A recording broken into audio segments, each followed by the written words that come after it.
If you or anyone around you are affected by the subjects of today's podcast, you can reach out to get help, advice, or support from our charity partners, Women's Aid, at womensaid.org.uk, or the Yorkshire-based organisation IDAS at idas.org.uk.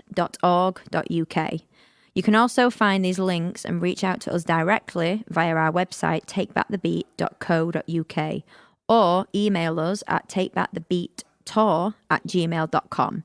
That's takebackthebeattour@gmail.com.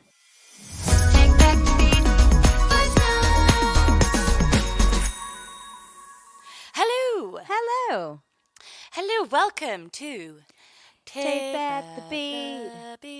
Oh, this is the slow version. Voice notes. Voice I think we should notes. go back to the original. I think people are... What's the original?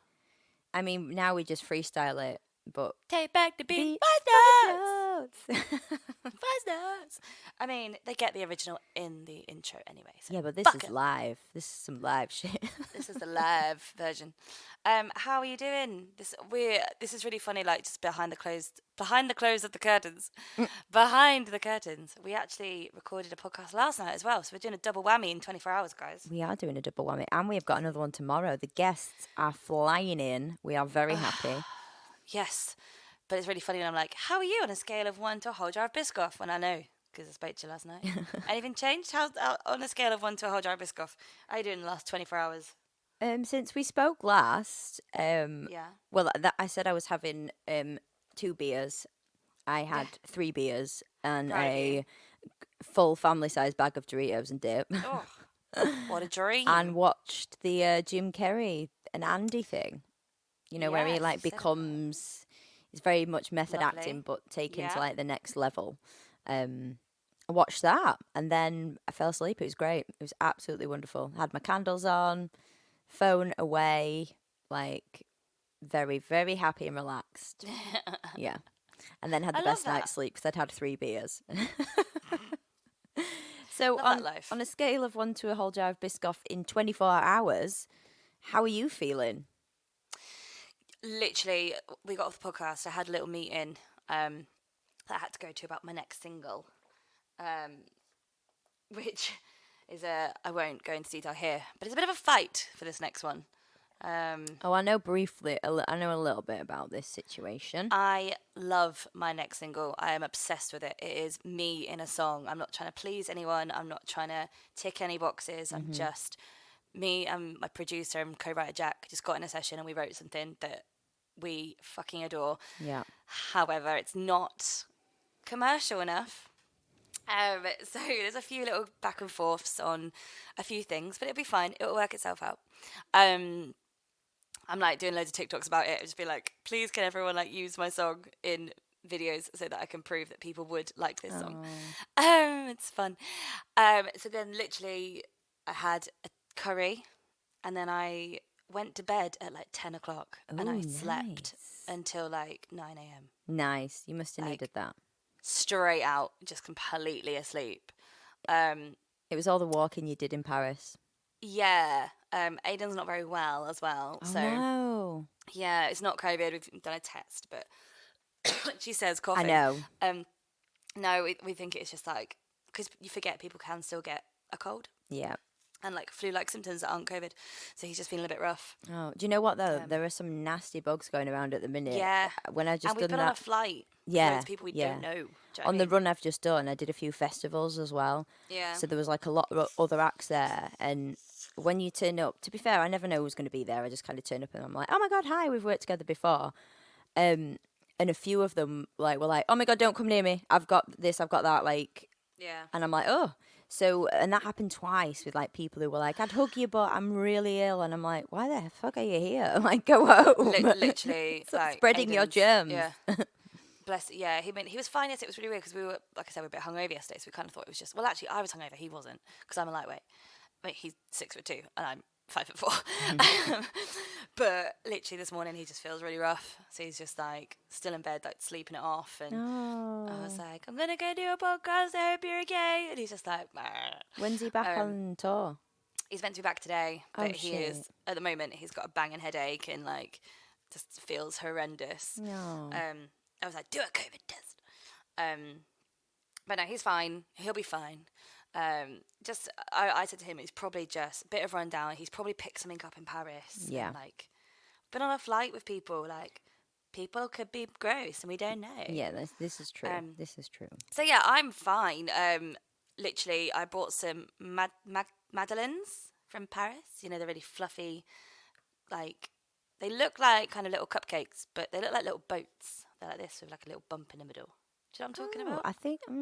I think I do. They are banging. And I bought some at the Are they airport. like spongy? Yeah. Yeah, I do know what you mean. So I just had one of them for breakfast. So I'm on it for that. Breakfast goals. Breakfast goals. Yeah. So no What's- biscuit offers yet. What's the place that you took me to when we went to Paris? Uma Velo de Fred. Yeah. We went there as well. I think we stood in there for like 20 minutes just watching them do what they do. I was like, this is incredible. I was literally like, this is my favourite place in Paris to go. Let's go. And because it was like 30-degree heat all weekend. Ooh, yeah. Babe, literally we had one. We walked to Notre Dame to sit there and like, really sad, like it's gone. I know, but yeah. Still the front bit's still there, so we kind of sat there watching some guy busking and went to eat another one and it was just completely melted. No. Because obviously we went in November and I took my parents in January. Yeah. So it was like really fucking cold, like walking around in like jackets and hoodies and hats. Yeah, it rained a couple of times when we were there, didn't it? Where like it snowed when my parents went. Oh wow. And then this time was the first time in Paris, it was like blazing sun, like Aiden burnt his nose, like kind of vibe, blazing heat. So literally all the food we bought just melted during the day. Oh. So we literally I bought some macaroons when I went to, I know this is really inappropriate, but we went to the Palace of Versailles, you know, where Marie Antoinette lived. And so I got a tub of macaroons and just walked around the palace eating cake and was like, let them eat cake. It was very sad. I saw all your Instagram posts in there as well. Me being ridiculous. Yeah. I'm going to start a series of statues talking because I always do it whenever we go anywhere. I always make videos of statues talking because I ain't got a clue. I'm not very cultured. So we go and look at these incredible buildings and statues and I'm just like, oh, hello. It was amusing. If you didn't see it, you've got to follow her on Instagram. It was funny. I'm such a geek. So yeah, I was going to bring some Uma Velo de Fred home, but they melted. They melted away. They melted. I mean, I'm not going to sit here and deny that I didn't lick the box clean of all the melted. I'd be offended if you didn't. That shit's expensive too. I'd be like, give me a spoon. It was so good. And the best thing was Aiden was like, oh, I'm not really that fussed. So I was like, okay, I'll eat them all. Oh, okay. I mean, we like, got a box and then didn't we? We did the same thing. We sat in a little cafe, didn't we? Yeah, and we just ate them. And ate them all. This is the best good day. times. That was the pre-days. Yes, that was just before the pandemic. Literally. Yeah, we had no idea. The November. And I thought I had no money then. Jesus. Anyway. Anywho, so today we have a new guest. I don't know why I went Australian then. I know, that was good though. Thank you. A lovely lady called Samantha is coming to join us. Yes, she is. She will talk all about her and stuff. She is a survivor. She's also an ambassador. She does a lot of work for women. Mm-hmm. So, shall we get Samantha in the room? Let's bring her in. Let's do this. So, we have the amazing Samantha. Hey, babe. Welcome Hi. to the show. Thank you. Hey. So, I found you on Twitter. Yes, I'm always on Twitter. I'm slightly addicted to Twitter. Let's be honest, I'm slightly addicted. No, you kept popping up with bits of your story. I like how you do your tweets are very much like little clippets of what you've been through in your life. And I was like, oh, Farah, I think we need to see who this woman is because it sounds a lot. And it's obviously something we want to talk about. So if you're happy to, would you want to give us a little bit about you, about what you've been through and tell our audience. Yeah, definitely. So I'm Samantha Billingham and I'm a survivor of domestic abuse, which is a lot of the tweets that you've seen is as you say, snippets of my life. I like to raise domestic abuse awareness. So back in early 2000s, it started off, I was a legal secretary. I was living at home.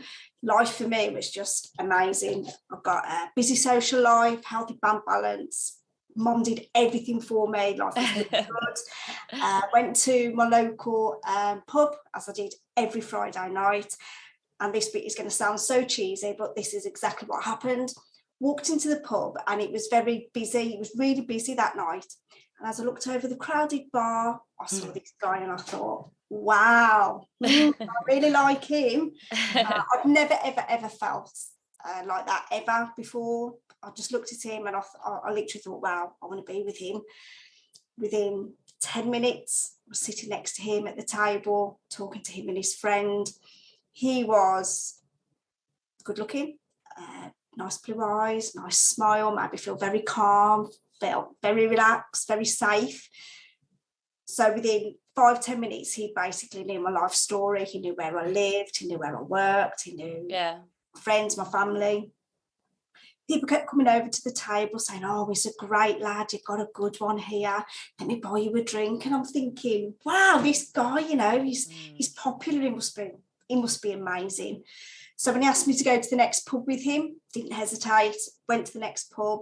And it was very much the same in the second pub, where he just seemed to know everyone. Everyone was so nice. I wanted to buy us a drink.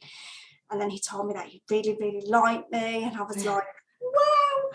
And then 2 weeks later, I moved into his flat. Wow. As I now know, that is the biggest red flag ever. Do not ever do that. Within 2 weeks, I moved into his flat with him.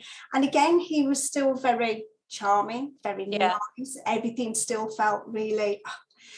I didn't notice anything at all in the situation I was in the midst of it all. I didn't have a clue what was going on. So when he said to me, oh, don't go and see your mum tonight, stay in. If you don't go, if you love me, you won't go. Oh, no. And it's all new, all exciting, and you do want to spend time with each other. So I didn't think anything of it. So I didn't see my mum that night, and then after that point, I hardly ever saw my mum at all during the 3 years I was with him. Me and my mum was amazing. She was more like my best friend than my mum. But again, I didn't see anything wrong with this, because he was just so charming the way he put it out there. So I was isolated very, very quickly from my mum, my friends, my family. Then the next incident was when I was going out with a friend.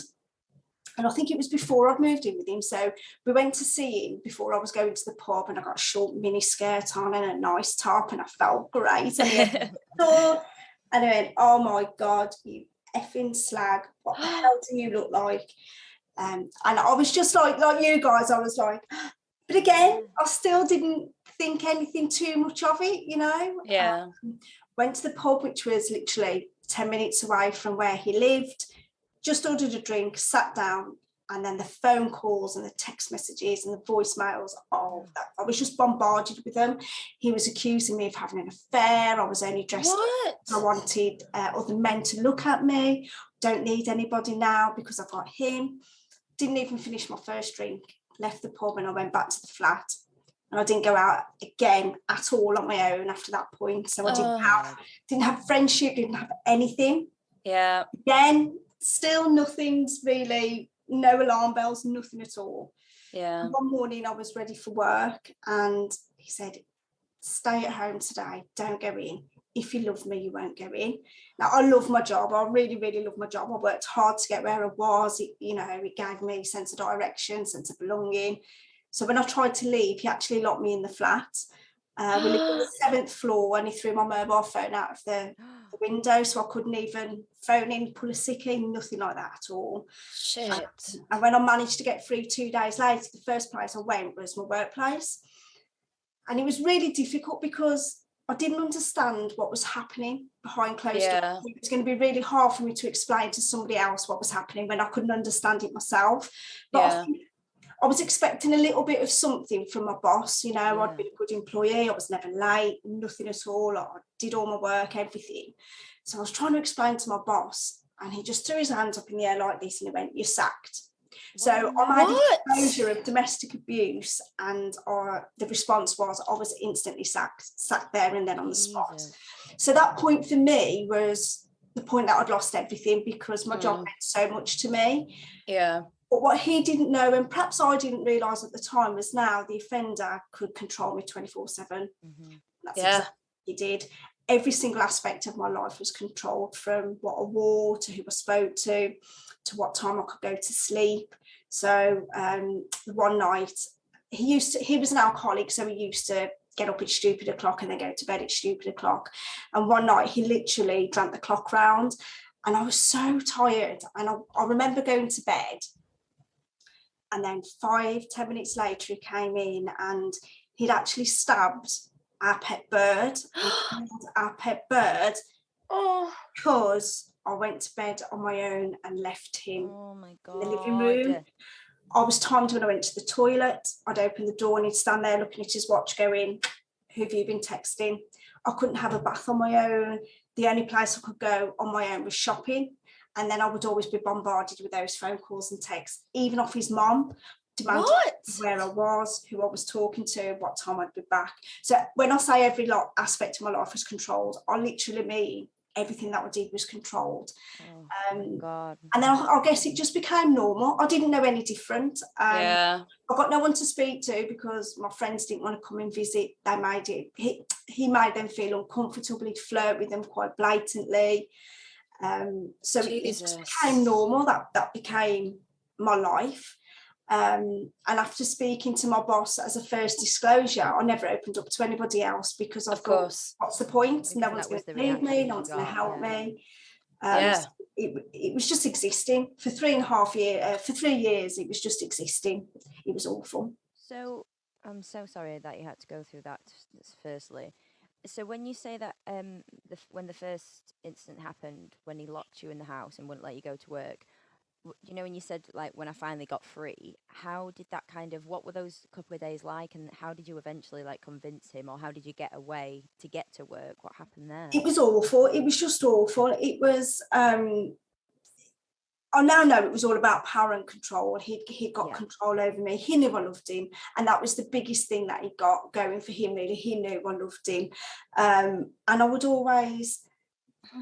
was very much childlike. So, you know, when you've got a child and they're always wanting to please mommy and daddy, and, oh, look, I've done this, I've done this. That's very much what I was like. So I would or I would cook, or I would go and get him a beer or a cider because I'm doing something. In that situation, I was doing it to stay safe. So it was very much like that. I'd wake up. So on that day, I'd clean as though I'd done something wrong, and now look, I'm doing something right to make you look at me and, you know, be nice to me. During that 3-year relationship, I got to a point where I was extremely depressed. So I would literally just sit in the armchair. I wouldn't have a wash. I wouldn't brush my hair, brush my teeth. I wouldn't do anything. I'd just sit there. And then whatever he wanted me to do, whatever it was, I would do it because that's my way of staying safe. And that's how it was. That's why I say I was just existing. I was just on autopilot. If he said jump, it'd be like, how I, you know, I'd go to my friends' houses when he'd run out of beer and we got no money. I'd be knocking on the door. I've got 2-3 quid to lend me. I've never been so embarrassed or humiliated in my life going to, you know, friends' houses asking for money so he could have a beer. But it was to help me stay safe as well. Without his beer, he was abusive. And with it, he was, but to a certain degree, I knew what was coming. So I was kind of prepared for it. So it was just physically just draining, just completely draining. Just like a robot. Whatever he said, I did. If I didn't do it, there'd always be a consequence. So before... whilst I was still working, I would always wait outside the flat. I never had a key to get in. I'd have to wait for him to come back from the pub. And it would be late, 9-10 o'clock at night, and then I'd have to start cooking. I'd have to cook his meal. If I didn't cook for him, then it would all kick off. But once I'd got the sack from my job, I'd got a key. So just by saying that out loud, there's that power and control. You know, I'm going to work. He doesn't know what I'm doing. He doesn't know who I'm speaking to or anything. But now I've got the sack. There you go. There's your key. I trust you. Yeah. So I'd always have strict instructions, never to answer the door to anyone. This would include his own brother, his own family. I could never open the door to anyone because if I did, there'd always be a consequence. And again, saying that out loud, you think how? But he'd already manipulated me and brainwashed me to that point that I believed in what he said. If he knew, there would always be that consequence. So there's that fear factor as well. Yeah, 1,000%. Yeah. Oh my Oh God, goodness. how long were you two together? So on and off, we were together for 3 years. And I say on and off Okay. because there were times when I left. There was Okay. times when I'd lie in bed and I knew it was wrong and I knew I had to try and leave because there was no way in the world he was going to change, because obviously it wasn't his fault.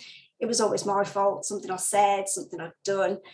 I used to lie in bed and I used to try and plan how to leave. You know, I'd be crying and I'd be like, how can I leave? And I think one night, I think I did manage to leave the flat, but then I'd always go back because he told me he loved me. He promised he'd change. It never happened again. Oh, I love you so much. It won't happen again. And because that's exactly what I wanted, because I did love him when I first met him and when I first got him, Of course, yeah. I wanted to be the reason that he changed. I wanted all that, so I'd go back. And then maybe for a day, 2 days, maybe a week, if I was lucky, things would be like a normal relationship and it would be happy. But then it would all start over again and again and again. Yeah. So he even found me in a safe house. I went to a safe house. He found me there. So sometimes it was just easier and safer to go back. Yeah. Because he knew where I was. He always seemed to be wherever I was. He was always there. And sometimes he'd text me saying he could see me and he knew what I was wearing and things like that. Oh, gosh. And when Wow. you don't know what the offender's doing, it's really scary. Yeah. I know that sounds bizarre, but when I was with him, there was always sort of signs that something was going to happen. Yeah. So whether he'd start tapping his foot or looking at me in a certain way, I knew something would happen. So I'd kind of prepare myself and then the incident would happen and that would be it. Whereas when I wasn't there, you're kind of looking over your shoulder all the time. I was absolutely petrified. I'd wee myself, I'd shake, I couldn't go out on my own for ages because I was just so petrified. Yeah. It's that like morbid safety, isn't it? Like when you're with them, you're aware of what could happen. Yeah, absolutely. It's like that whole thing, keeping your enemies close, so you definitely. know. Oh, definitely. Absolutely. Oh, that I'm so sorry. So obviously work didn't believe you and they just, obviously sacked you on the spot, which I still can't believe. At what point did you next speak to somebody about it where you were like, okay, this is like... I never spoke to anybody after that point. I just thought, what's the point? And in a way, that made me think that, okay, this is what a relationship's like, because this was like the first proper relationship I'd ever had, never left home before. So I thought, oh, okay, this is what it must be like. So if I say anything to somebody else, they're going to think there's something wrong with me because this is what happens. So I didn't speak out to anybody else. And if I went to the doctors or any other professionals, I would just sit there and I would just look at them like trying to burn into their soul, ready for them to say to me, are you okay? Is everything okay? I was kind of waiting for that question and that response from other people, and then I might have opened up that way. I did have my friends and my family. They tried so hard to help me. They tried so hard to get me out of there. But he was under my skin. He was in my brain. Everything I thought of was him. He was under my skin. And at that point, I couldn't see a way out at all. I sofa surfed. I slept at various friends' houses. And it was all for like 2-3 days. And then I'd go back. My mum would often say to me, bless her, she would often say, oh, you look terrible, because I wasn't looking after myself and things like that. And she'd go, you're going to go back there now and he's going to kill you. And now saying that's really powerful. But my response would be, yeah, but I love him, Mum, it'll be fine. But it wasn't fine. And she knew that, but she also knew that if she came wading in or anything like that, then it would be worse for me. So when I did phone her, I'd always have to whisper, or I'd have to do it when he wasn't there. And my mum was like, I can't do this anymore. She's like, I'll wait for you to phone me, because I know when I phone you, I know he heard you. She'd heard me screaming one day and she couldn't deal with that. So my phone was always on silent. He woke up one morning to go to the toilet. And my phone was on silent on the bedside table, and I just knew he was going to phone my phone. So who does that? You lie next to your partner. Why would you phone their phone? That's just crazy. But that's exactly what he did. And because it was on silent and I didn't have time to put the volume on, he knew I'd been phoning my mum. So again, mobile phone out the window, big, massive argument because I'd been phoning my mum, because I'd been talking to my mum. Yeah. So it's things like that where you have to kind of be one step ahead.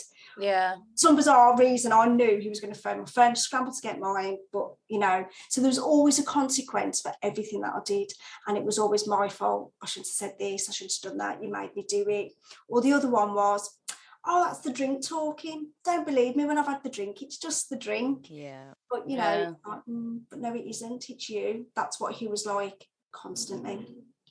Jeez. I mean, it's so exhausting, isn't it? Just living constantly on like high alert, and your brain being conditioned to be like, he's going to do this, and then he does, because you know so well what's coming. It's awful. yeah, it's one of the things, isn't it? Like you seem like such a happy person, and you just seem really lovely, and then you're saying these horrific things you've been through. Yeah. Oh, okay. So how did the final end? How did you get out? Yeah, so the final end, it happened in November 2006. Okay. It was a Friday night, and we'd both been out to the local pub.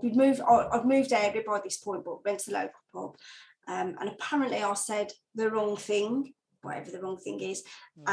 Slapped me, splitting my lip open whilst I was holding our 10-month-old daughter in my arms. Oh, shit. That for me was my wake-up call. I was like, yes, I had a drink. I wasn't drunk. I had a drink, but I was like, I can't do this anymore. If he'd have missed me and hit my daughter, that would have been my fault. Mm-hmm. In my mind, that would have been my fault. So I knew at that point, things have got to change. I remember phoning the police. They came out. There was a male and a female, but they couldn't take my statement because I was intoxicated, so they wouldn't take my statement. So I had to stay with him for the weekend. And all this time I'm thinking, what am I going to do? So I've got to plan everything down to the last detail, so he doesn't notice anything different in my behaviour, because if he clicks onto something, he's going to know. So on the Monday morning, I got my daughter, just put her in a pram. She's still got a baby growing that on. I said, I'll just pop into the shop. Is there anything you need? And I just jumped on the bus, went to my local police station and made that final statement. The guy who took my statement is somebody who actually knew me.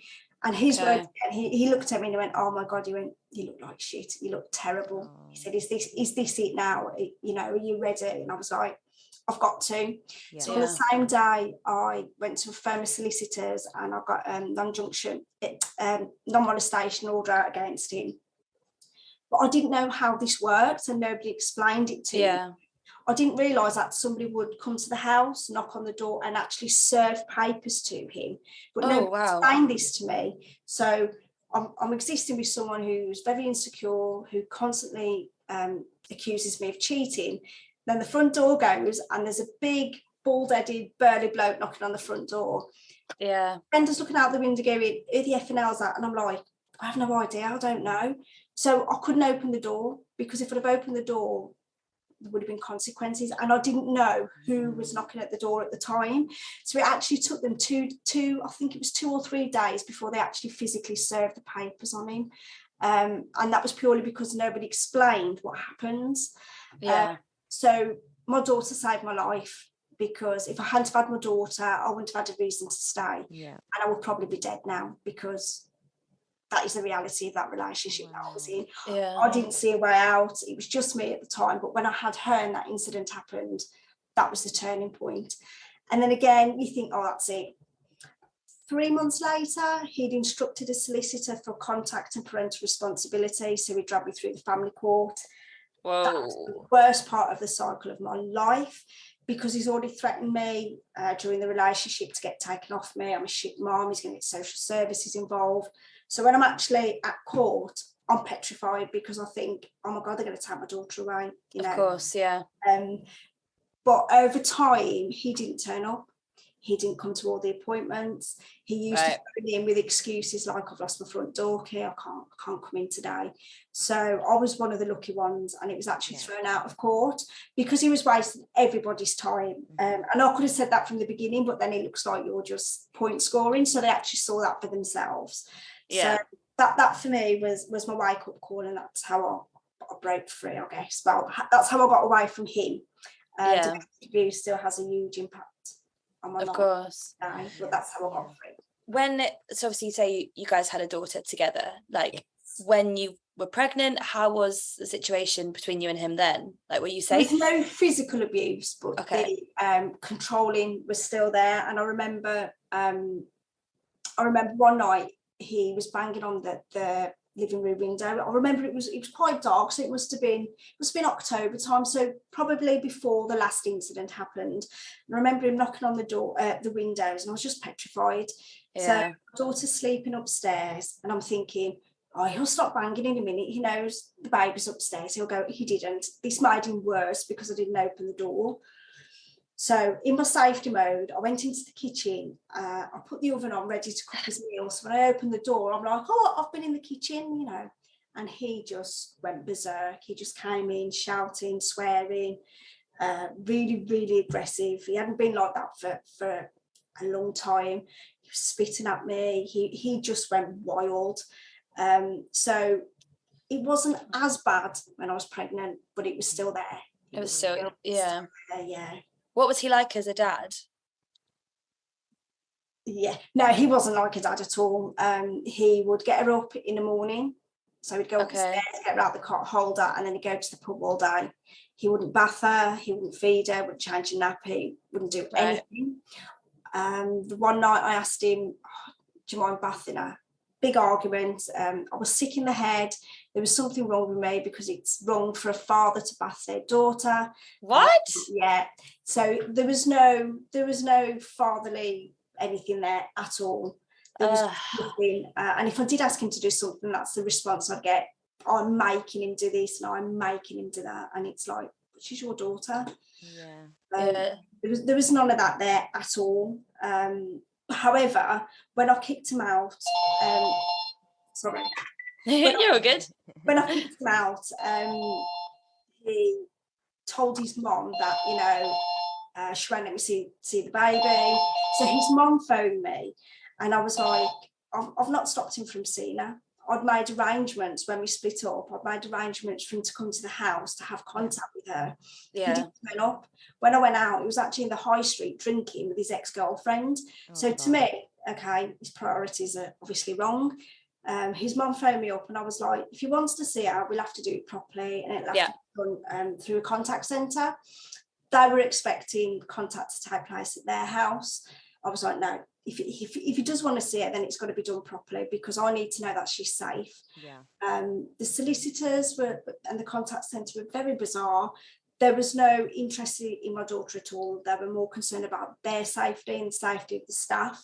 They'd obviously seen his previous history, extremely violent person, and they were more concerned about themselves than my daughter. But I was really adamant from day one that there will be no contact whatsoever, because it just wasn't in the best interest for my daughter at all. Yeah. And I thought if I'd have said yes, then what kind of mum would that make me? Just handing over my 10-month-old to a stranger because she didn't know him. So yeah. Have they got a relationship now at all? Or He passed away about 6 years ago. Okay. So again, that's a whole different thing because for me personally, for Sam, I'm safe. I know I'm safe, can't hurt me anymore. Yeah. But for my daughter and my mother hat, it's really sad because you've got this innocent child who's done nothing wrong. She's oblivious to what's going on. She's 17 this year. She's asked questions. She's, you know, and I don't have all the answers to those questions because a lot of them obviously are about what was he like as a person. So she knows little tiny bits. She doesn't know everything in great detail. She kind of knows that he wasn't very nice to me and he used to hit me sometimes, but she doesn't know in depth what actually went on. But she's the most amazing person ever. She's just so amazing. She's like, I really understand why you didn't let me have contact and things like that. She's more upset that he died than the fact that I said no to contact because she understands why I did that. It was right, of course, for her at that time, you know. And when she was growing up, I knew she'd want to see him because that's obvious and natural for anyone to want to know the dad. Yeah, of course. I've never said a bad word about him to her. She's met his mom and dad. She's got half brothers. She's met them as well. but none of them are really interested in her. So it's quite sad. It's really sad. But that is the impact of domestic abuse. They thought I was the bad one for not letting him see her, but I did let him see her. You know, it kind of swings and roundabouts, really. Yeah. How is it? It's a bit of a weird question, but obviously having a daughter, like, how do you feel about that? Obviously, everything you've been through with domestic abuse, like, is it something that's impacted you as a mum, or are you? I'm terrible. I'm terrible. I've always got my soda hat on, always, especially where my daughter's concerned. Obviously, you know, I love her to bits. She's the most precious thing in my life. I've had to kind of take a step back from that. So, as I say, she's 17 this year, and she's actually in a relationship. She's got a boyfriend, which I found really difficult at the beginning. Yeah, of course. As a parent anyway, you worry anyway as a parent. But I've always got, she'll say something and to me it's like, oh gosh, but to her, and then when she explains it to me, well, actually it is nothing, but I've always got that in the back of my mind. She's very aware of coercive control and what domestic abuse is all about, but she's very, very mature. But I do worry about it a lot. And she's like, Mom, not everyone's like my dad, you know. And I'm like, yeah, I know, and I do know that, but domestic abuse is seen as normal, and it's happening to our young people, and it's happening to people the same age as my daughter. So we have to talk about these things. But I think I've said that all that's needed to be said to her about that. She's really aware, and she does talk to me if something happens and she's a little bit unsure. She'll talk to me. And she's already worked out the scenario, worked out everything. She just wants that little bit of reassurance. Yeah, of course. So she does come to me for that, which I'm really grateful for, because I didn't go to my mum when I should have done, maybe, when I was in that situation. So for me, my daughter to have that relationship, I'm really grateful for that. So as bizarre as it sounds, I'm not glad, but I should have experienced what I experienced to now do what I do. And to be able to help my daughter in that way. So, it's seeing the light in a very dark situation. And you're totally right. Like, I was 15 when I met the person, and it's, again, me and Farah spoke about this when we were that age. Like, I didn't know what domestic abuse was. I didn't know what gaslighting was, what like control meant. I just thought that was love, and that's just what I was meant for. Like, it is a weird thing. So it is great that you're talking to your daughter about this, and she is aware, because unfortunately seems to be a lot of people we talk to have had these situations. It's not a one-off, and it can affect anyone from being 14 to being 60. Like, the span is very big, and it's terrifying. So the more we're aware of it, and the more we're aware of things like red flags, of gaslighting, and things that love bombing, things that we didn't have names for 10 years ago. So it's amazing that you are so open with your daughter about it, because I imagine it's quite hard though for you, like when she gets a boyfriend hard, and stuff like that. It is really, really hard. So we were in cadets, and she did see someone from cadets, and he was showing all the signs of red flags that my offender was. So he was, what was he, 15, something like that. And it's like, oh my God, he's so young. So that's a learning curve for me, because I was in my early 20s when I experienced it. So for me, that was a learning curve in itself, that, you know, our young people are that, they're young. And like you say, I think for younger people, for boys and girls, if your partner's always phoning it, that can be seen like love. Oh, you know, he wants to know what I'm doing, or she wants to know where I am. But if it's constant and it's all the time, then it's not love. That's control. They want to know who you're talking to. Why do they need to know that? That isn't about love. I think it's important that we talk about it as much as we can. Because I wish I was around when I was in that situation, because I didn't post, I didn't know anything at all until I came out the other end, and I was given a questionnaire, which I now believe was something like the Women's Aid questionnaire.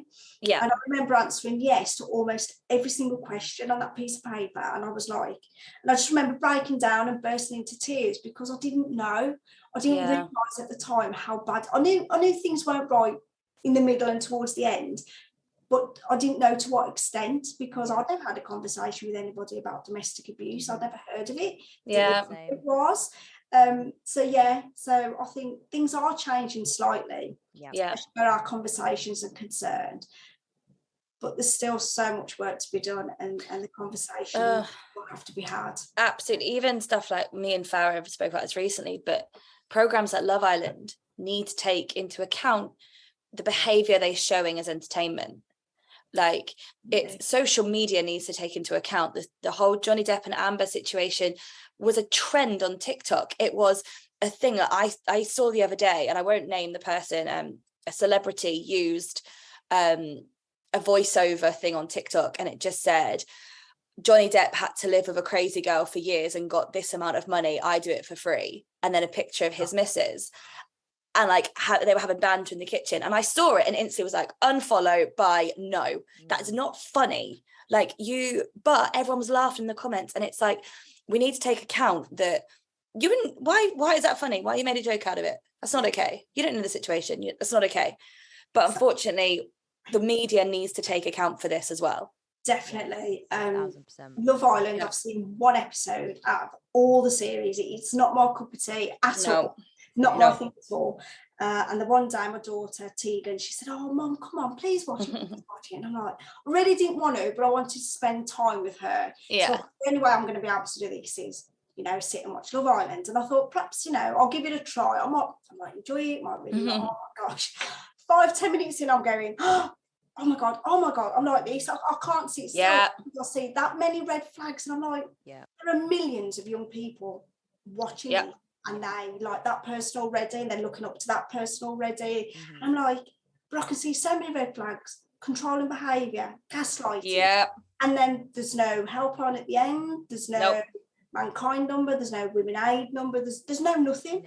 So people are looking at this and thinking this is love, and I'm like, oh my God. And it's funny, and it's like, I know people who've been like, oh my God, I'm such a so-and-so from Love Island, and I'm like, that's not okay. No. Like, my niece was talking about clips from TikTok, because it's everywhere. It's not just on TV. Like, you can get it. It's everywhere. It's all over social media. And I said to her, I was like, and she's 10. And I was like, just so you know, I was like, you do know it's not real. It's not real love. It's not how things work. No. I was like, it's just, they're trying to make entertainment. I was like, but it's not entertainment. It's not good. It's very toxic. And she was like, oh no, I know, Auntie Nicola. Like, it's just, laughable. But at the same time, I'm like, I shouldn't be explaining this to a 10-year-old, because I'm worried about how damaging it is that kids are seeing this on social media. And I'm like, this is not real. Like, this is not how love is. It shouldn't be how love is. Exactly. And I'm explaining this to a 10-year-old because ITV can't do it for them. Exactly. Yeah.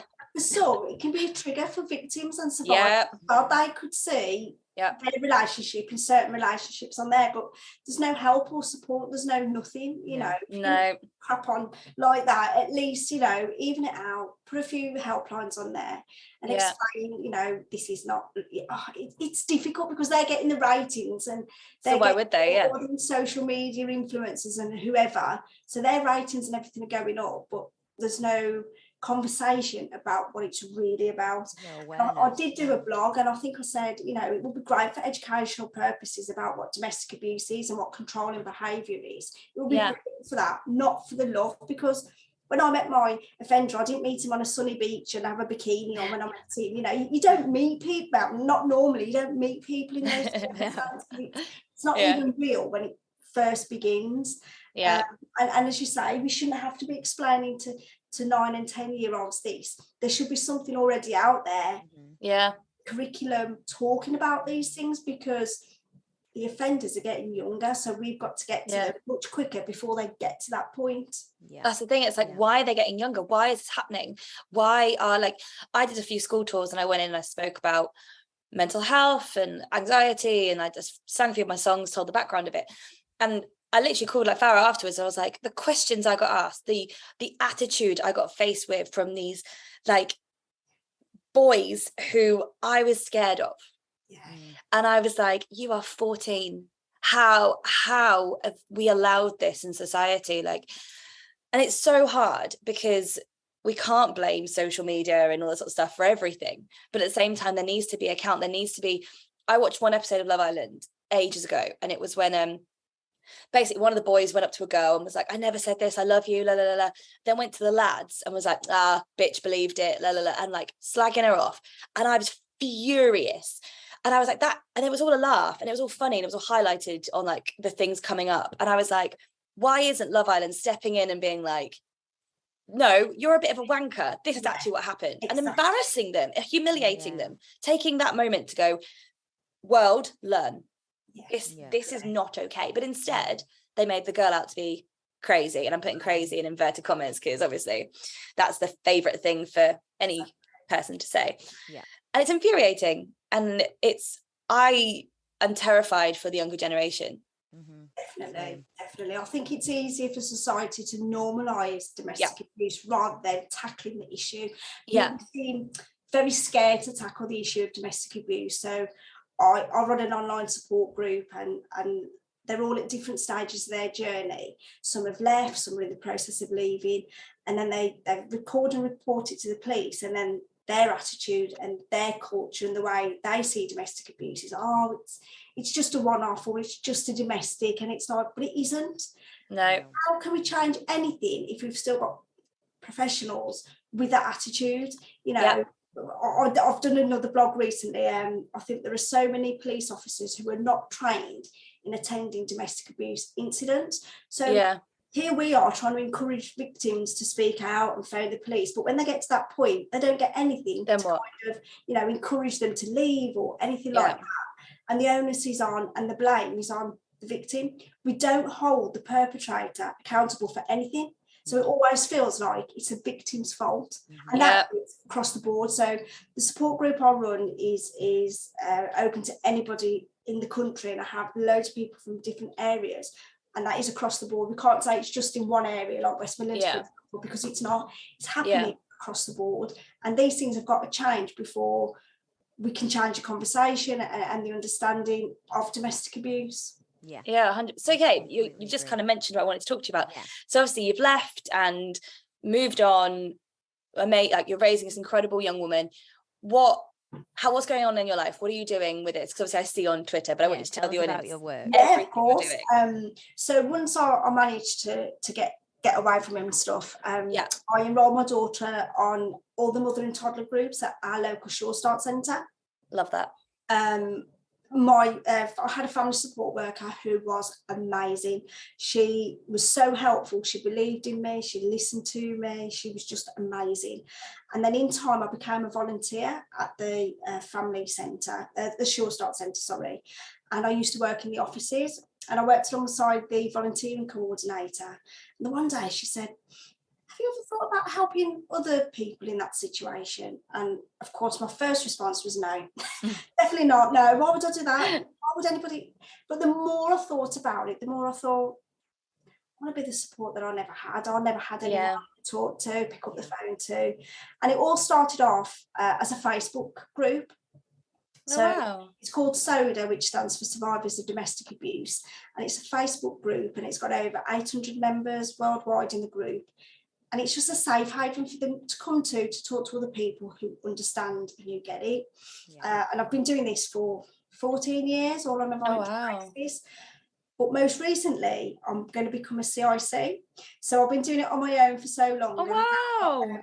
Directors and a team behind me, and we're going to become a CIC, which is a little bit like a charity but with less red tape.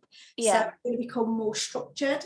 I'm working with West Midlands Ambulance Service at the moment. I provide online workshops for them to help raise awareness, to help recognise domestic abuse in colleagues, because as you know, my passion is just raising awareness. So I use any platform I can, Twitter, Facebook, excuse me, to raise awareness, because it's important. Because if there's somebody out there like me who doesn't know that they were a victim until they're out of it, they've gone through all that, and I'd rather somebody see a tweet or, one of my posts, and I do get this where they message me and they say, I've left, or I saw your post, that's me, can you help me? And that is what I do, because it's needed. 22, and we've come away from how it was 20, 30 years ago, but it's nowhere near to what it actually should be. Yeah, 100%. We've been So talking about just that by a lot raising a lately. little bit of awareness, it is making Yeah. a slight difference, but it needs to be across the board. Everybody needs to be kind of doing work. It very much feels like people are doing things in different areas, but there's no lines being joined up, so we're not working as one. Whereas if we all worked as one, the impact for victims and survivors of domestic abuse would be immense. It will be amazing, but we haven't got to that stage yet. Hopefully we're on the way, and obviously with your work, that sounds incredible. Thank you. So anyone can join the Facebook group? Yeah, absolutely. So I've got a website, which is www.sodahq.uk, and all my details are on there. Great. From sodasam_ on Twitter. And you can't find the group on Facebook or anything, because obviously it's a secret group. Yes. So they have to come to me direct. I add them. They have to answer a few security questions first, because of obviously the nature of the group. Oh, of yeah. course. So it can't be found anywhere. It comes directly to me. Nobody else outside of the group can see what's posted in the group, and there's an opportunity to post anonymously in the group as well. So it's a very, very safe group. I've been running it for 12 years. So yeah, it's very safe, and it's for anyone who's been affected by domestic abuse. So it doesn't matter if you've left, if you're still in the group.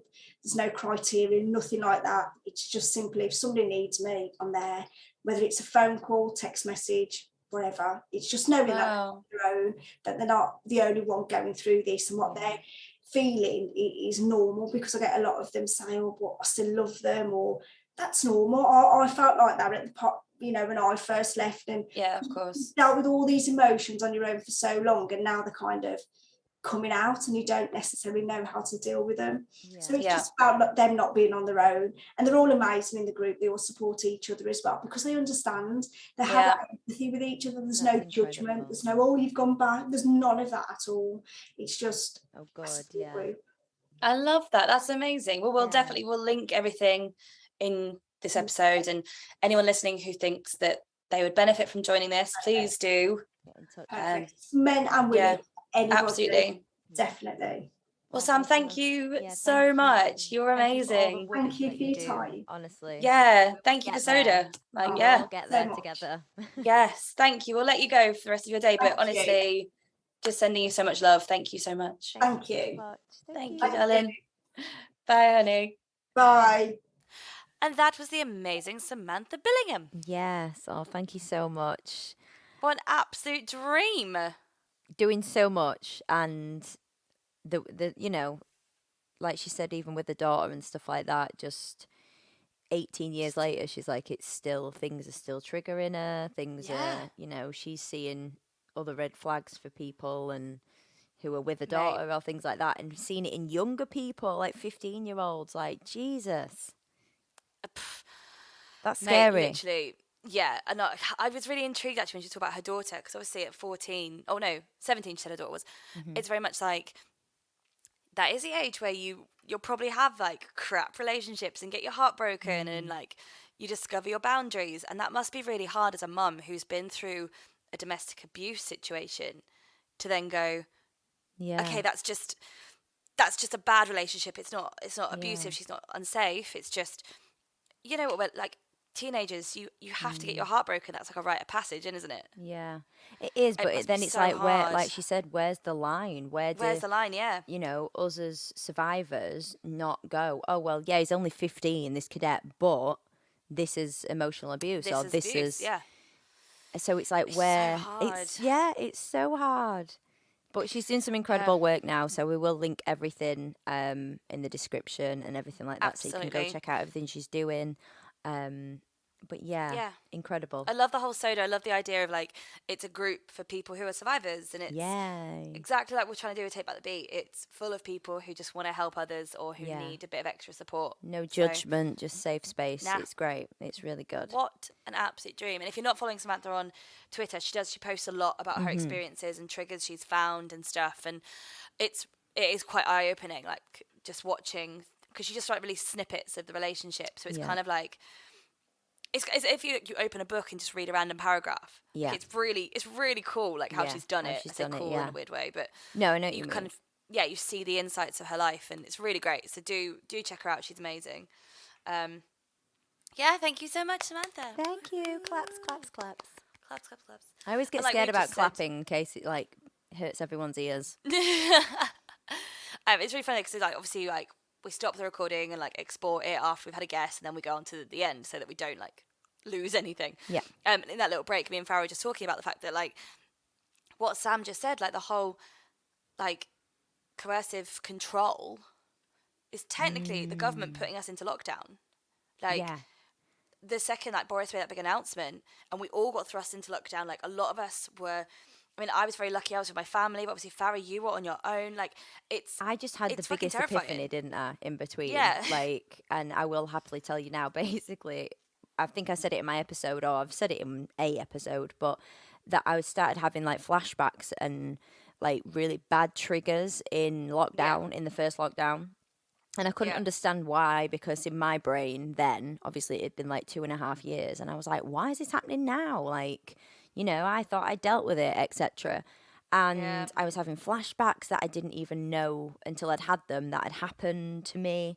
And basically, I realized in this last 10 minutes that, I've talked about previously as well the video that I recorded on my laptop because Yeah. I was in utter isolation at one point and I had nobody else to talk to.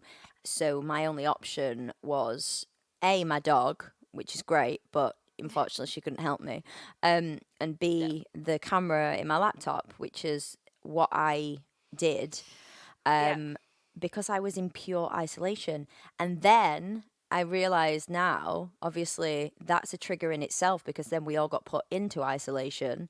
And Yeah. that's when I started having my flashbacks and everything. So she kind of just put a little bit into perspective for me there, which is kind of refreshing, but also I'm going to kind of sit with Isn't that that today. like great though that like we're doing this podcast and we're still having moments where we go, Yeah. oh fuck, that's what that is. Yeah. Like she literally left the room then. And so Yeah. thank you, by the way, Samantha, because you just literally gave me like this epiphany that I can sit with today and deal with that, which is great. Because to me, that's progress for my journey. It makes a Yeah. little bit more sense for me as to why I couldn't figure out then what the fuck was going on with my brain. And you've helped me, so thank you. But yeah, edge. like you said, it's still going to happen now, these sort of things. And Yeah. it is just things that we're going to have to learn to deal with and work with for the rest of our lives. But yeah, that's helped me today. So there we go. Yeah. I mean, That's every great, guest isn't it? helps me in some way, but that really kind of just made me go, oh, that's why. That's what you. Yeah.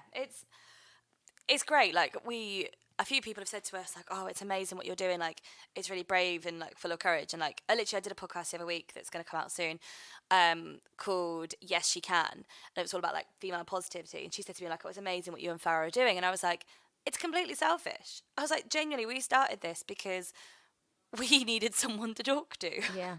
Like, isn't it mad? And it's like, yeah, okay, we are helping other, like, we've been told we're helping others. We have people reach out and stuff. But the fact is, we started this because we needed to. Yeah, we needed each other. We needed to talk. Yeah. And then obviously, I mean, that bit's the selfish bit, but the part that came after was when we kind of Great. realized when we did the first event how much people were Need it. starting to come out of the woodworks and needed it and were like, Yeah. oh yeah. And we were like, oh Yeah. shit, this is a thing. Like we need to take what we've done, this for each other and Yeah, and create do it a for others. space for everyone who needs it because Yeah. some people don't have a friend like you. Like, do you understand how lucky we are to have each other? Oh, Like, it's 100%. unreal to be able to have that we've both been through the same thing and I can be like, hey, it's 2 a.m. and I'm freaking out because I don't know, this noise happened and it like, Yeah. all my friends and family are incredible, but I don't think they'd know what to do with that. No. They'd be like, okay, shall I come out? What shall I do? Whereas you're like, you know exactly what to say, you Yeah. know what's going on, and you understand and you don't judge. But And that's the whole point of this, isn't yeah, it? We just yeah. go, even like when we first talked about doing the podcast and we said to our producer, we're like, will anyone even listen though? Like who would want to listen to us? Just like, me and you Yeah, on a Thursday. Yeah, just chilling. But actually, that's not what we thought. A lot of people are listening, and we've had amazing messages and Yeah. amazing guests who've reached out and want to talk to us. So Yeah. we're very lucky. So, Maybe that's yeah. our win of the week. Our win of the week is the fact that we're still fucking doing it. Yeah. And like I said, I know every episode we're like, it's a safe space and things, but it is really starting to feel like a little family coming together. Yeah. And please reach out to us. Like, our email is always open, our Instagram, everything. Like, Nat and I Yeah. are both connected to socials and we both reply. And, if there's Yeah. anyone out there that wants to come on and talk or anything like that, we really do mean it. Like, we're a little family and we're here for each other. Absolutely. Yeah. So yeah. On that note, Have you got a win of the week since yesterday? since yesterday, I had yesterday's win of the week. Have you got any win of the week? Have you got anything? I just panicked then because I was like, why did I even bring it up? Because I don't have one either. Yeah, I don't have one. Okay, I've got one for you. Okay, go. It's obviously dog related. Obviously. I discovered a new Instagram account Oh, okay. called Crumpet and Butter. Now I'm hungry, but It's carry on. a chow chow and a corgi, best mates, called Crumpet and Butter. I've literally, like, even when we were in Paris, I was like, Aiden, look at this. And he was like, there's Notre Dame. I was like, yes, but the corgi's like crawling underneath the chow chow. That's cute. So that's my one of the week is I just keep discovering really, really great dog videos. It'll never beat the friendship the animals that I sent you. She can't even remember now, look. I put you on the spot. I know. So I sent Nat a few weeks ago a video and I was like, name a better friendship. Like, Oh my god, yeah, that was brilliant. and it was a Yeah, that was white great. peacock, and a white Labrador. I swear. Spoils. I'll put it on the Take Back the Beat story, like when this episode It was comes out. brill. It was Because brill. I swear to God, I just sat. I was nearly late for stage. I was just like, I'm just going to sit here and just watch them play. And they loved it. And then another peacock came along and I was like, this is unreal. So yeah, life. a peacock and a dog. Bezies. It's like me and you. I know, right? Me with the I'm hair. definitely the Labrador. All right. What's going on? What's going on? See, I was like, me the peacock with the big hair. You're the lab. Me, I'm just excited puppy. Hey, everyone. What's going on? Hey. Fucking hell. Right, we love you guys, and we will see you next week. Yeah. Love you. Bye. Bye. Peace out, A-Town. Stop it right now. We do apologise if anyone was triggered by any of the dialogue we used today. We are still learning and we are only just beginning to talk about our own experiences. We're aware that trigger warnings are completely different for everybody, so please bear with us. We love you all. We also want to hear your experiences. If there's anything you'd like to share with us, any stories, anything you are happy to discuss on this podcast, you can stay anonymous if you would like. Please send us an email at takebackthebeattour@gmail.com. That's takebackthebeattour@gmail.com. You can also find us on social media at Take Back the Beat. Thanks, guys. We love you all.